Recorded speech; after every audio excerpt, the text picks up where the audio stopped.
In the heart of ancient Mesoamerica, a civilization flourished that would leave an indelible mark on history. This was the Maya civilization, known far and wide for its magnificent temples that soared into the sky and the intricate glyphs that adorned their walls.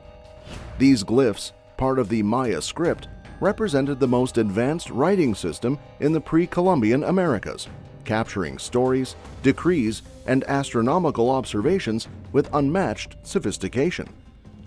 The Maya were not just scribes and builders, they were artists, mathematicians, and astronomers. Their cities boasted architectural marvels, their art depicted vibrant tales of gods and heroes, and their mathematical prowess was evident in the precise calculations of their calendars.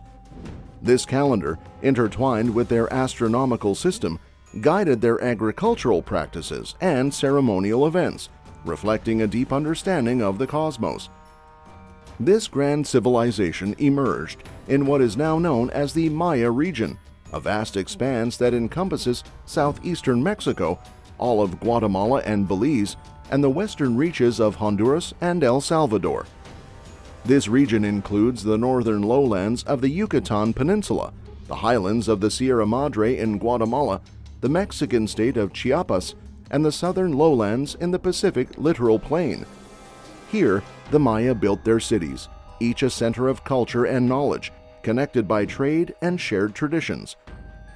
Today, the legacy of the Maya endures, not just in the ruins of their ancient cities, but in the lives of their descendants. Over 6 million Maya people inhabit the same lands as their ancestors, speaking more than 28 distinct Mayan languages.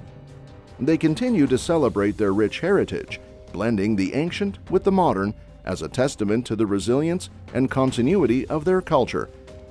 The story of the Maya is a living tale, one that began in the mists of antiquity and continues to unfold in the present day.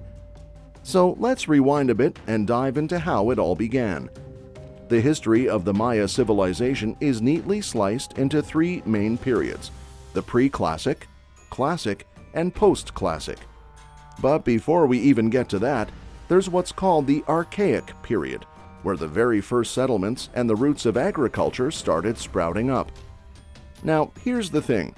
While we've divided Maya history into these periods for convenience, it's not like the Maya themselves were sitting around going, "Ah yes, we've now entered the Classic period."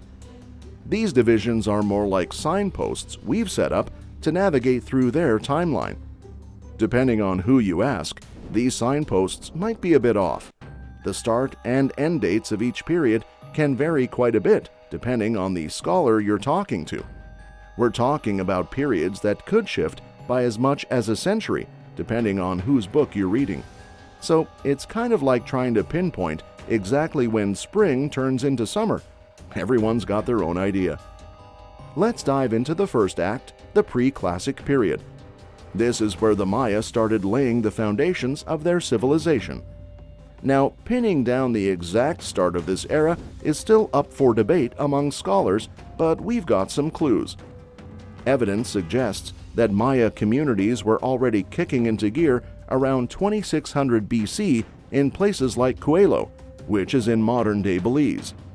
Fast forward to around 1800 BC, and settlements begin to appear along the Pacific coast, particularly in the region known as Soconusco. By this time, the Maya were already getting their hands dirty with farming, cultivating staples like maize, beans, squash, and chili pepper. They were also getting creative, introducing pottery and clay figurines into the mix. But it does not end there. As time passed, these small communities began to band together, forming the foundation of cities. Take Nakbe, for example, nestled in the Guatemalan jungle. It's one of the oldest known Maya cities, with big structures dating back to around 750 BC. As we move into the Middle Preclassic period, places like the Yucatan Peninsula were becoming hotspots for Maya settlement. By 400 BC, Maya rulers were already flexing their muscles by erecting stelae, which are tall stone monuments often adorned with elaborate carvings. They were even experimenting with writing. By the 3rd century BC, scripts were being used in places like Patain. Now, let's talk about big cities. El Mirador, in all its glory, sprawled over a whopping 16 square kilometers by the late Preclassic period. While it may not have been as massive, Tikal was already making waves as a major player by around 350 BC. But it wasn't just the lowlands stealing the show. Up in the highlands, places like Caminalulyu were stepping into the spotlight during the late Preclassic period. Takalikabaj and Chocola were holding it down on the Pacific coast, while Comchen was making moves up in northern Yucatan. However, as the 1st century AD arrived, things took a bit of a downturn. The once thriving Maya cities of the late Preclassic period started to empty, leaving archaeologists scratching their heads. What is the exact reason for this collapse? Well, that's still a bit of a mystery. Now, let's fast forward a bit to what's known as the Classic period, spanning roughly from 250 to 900 AD. This era is all about the big leagues for the Mayans, especially in the lowlands. Picture this: monumental stone monuments, meticulously dated using something called the long count calendar. It's like the Maya version of marking their territory, but with a seriously sophisticated calendar system. This was the heyday of massive construction projects and bustling urban centers, particularly in the southern lowlands. Think of it as a time of major intellectual and artistic growth, where the Maya were flexing their creative muscles. Some scholars even liken the political scene to the likes of Renaissance Italy or classical Greece, a complex web of alliances and rivalries among city-states. Speaking of city-states, these weren't just tiny hamlets. We're talking cities with populations ranging from 50,000 to 120,000 people. And they weren't just isolated hubs, they were part of vast networks, with smaller sites orbiting around them like satellites. Now, let's zoom in on the early Classic period. The Maya were feeling some serious influence from a distant powerhouse, Teotihuacan, chilling in the Valley of Mexico. In 378 AD, Teotihuacan decided to throw its weight around, marching into places like Tikal and shaking things up. They overthrew local rulers and established puppet regimes, led by characteristic figures like Siaj Kak. Tikal, in particular, emerged as a key player in this power shift. But Calakmul, another strong city in the Petén Basin, posed a serious threat to them. These two juggernauts were constantly jockeying for dominance, forming intricate webs of allies and vassals. It was like a high-stakes game of chess, with each victory or defeat shaping the political landscape of the Maya world. Sometimes Tikal would come out on top, and sometimes Calakmul would steal the spotlight, leading to periods of prosperity or decline for each. In 629, Balaj Chan Kawilil, the son of Tikal's ruler Kinich Muan Jol Il, was dispatched to establish a new settlement at Dos Pilas in the Petex Batun area, likely to expand Tikal's influence beyond Calakmul's reach. Over the next 20 years, he fought faithfully for his brother and Tikal's overlord. However, in 648, Calakmul's king Yuknum Cheyen Il seized Balaj Chan Kawilil. Following this, Yuknum Cheyen Il reinstated him as the ruler of Dos Pilas, but under Calakmul's suzerainty. From then on, he served as a dedicated ally of Calakmul. In the southeastern region, Copan held sway as the paramount city. Its Classic-era dynasty began in 426 under Kinich Yax Kukmo, who had close connections with central Petén and Teotihuacan.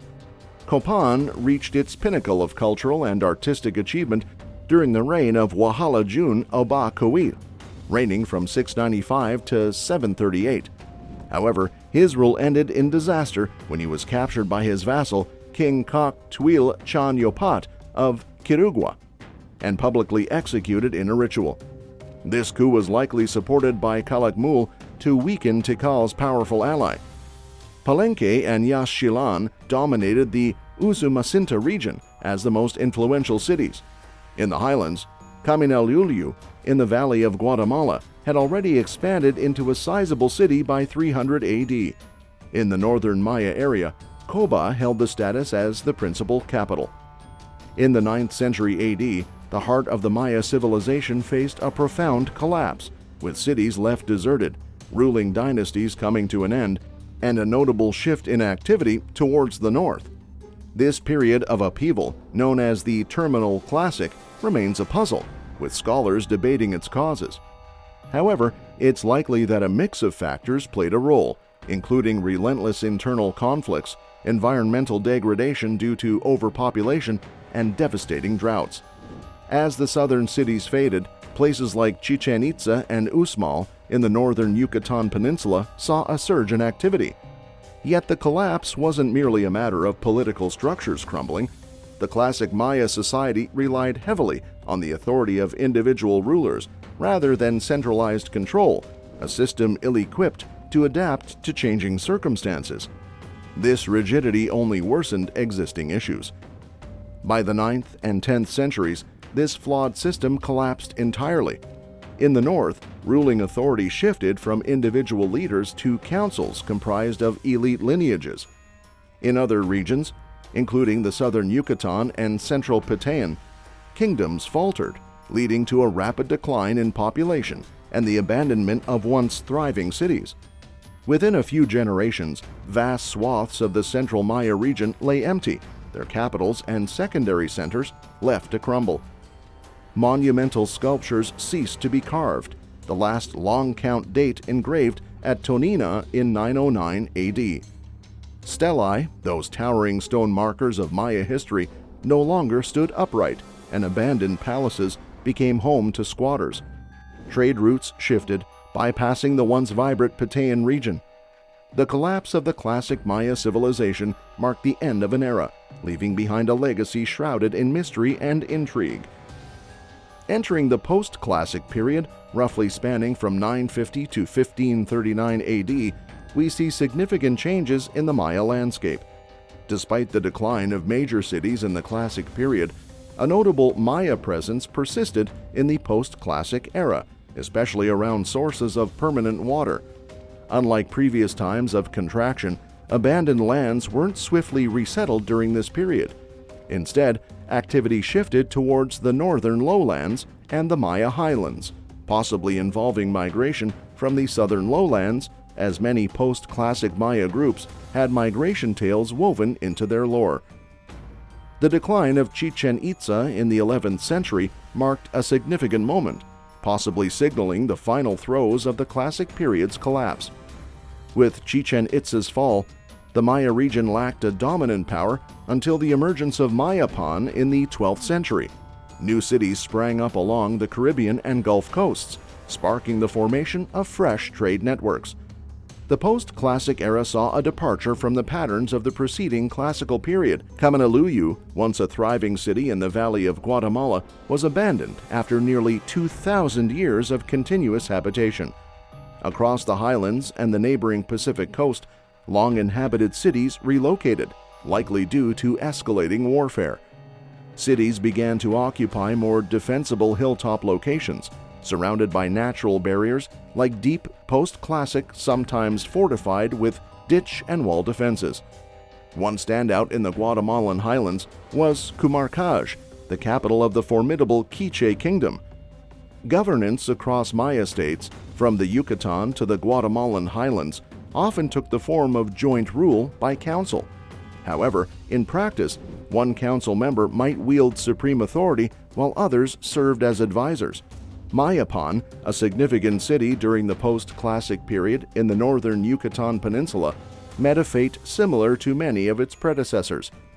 Around 1448, it was deserted, following a tumultuous period marked by political upheaval, social unrest, and environmental challenges reminiscent of the collapses seen in the Classic period of the southern Maya region. The city's abandonment ushered in an era of prolonged conflict, diseases, and natural disasters across the Yucatan Peninsula, which persisted until the arrival of the Spanish in 1511. Despite the absence of a dominant regional capital like Mayapan, early Spanish explorers noted the presence of prosperous coastal cities and bustling markets in the area. As the late post-classic unfolded, the Yucatan Peninsula was divided into various independent provinces, sharing a common culture but differing in internal socio-political structures. In the highlands of Guatemala, several powerful Maya states emerged on the eve of the Spanish conquest. The Quiché, for instance, had established a modest empire encompassing a significant portion of the western Guatemalan highlands and the adjacent Pacific coastal plain. However, in the years leading up to the Spanish conquest, the Kaqchikel kingdom steadily encroached upon Quiché territory, eroding its power and influence. In the period following contact with the Spanish, from 1511 to 1697 AD, the Maya faced the full force of European conquest and colonization. It all began in 1511, when a Spanish ship foundered in the Caribbean, leading to the harrowing tale of survivors who landed on the Yucatan coast. Unfortunately, their arrival was met with hostility, as they were captured by a Maya lord, most meeting a grim fate through sacrifice. Despite the odds, a couple managed to escape. Over the next few years, from 1517 to 1519, 3 separate Spanish expeditions probed the Yucatan coast, encountering fierce resistance from the Maya in a series of skirmishes and battles. Following the Spanish conquest of the Aztec capital Tenochtitlan in 1521, Hernán Cortés dispatched Pedro de Alvarado to Guatemala with a formidable force in 1523. With a mix of Spanish soldiers and indigenous allies from central Mexico, Alvarado swiftly made his presence felt, capturing the Quiché capital of Cumarcaj in 1524.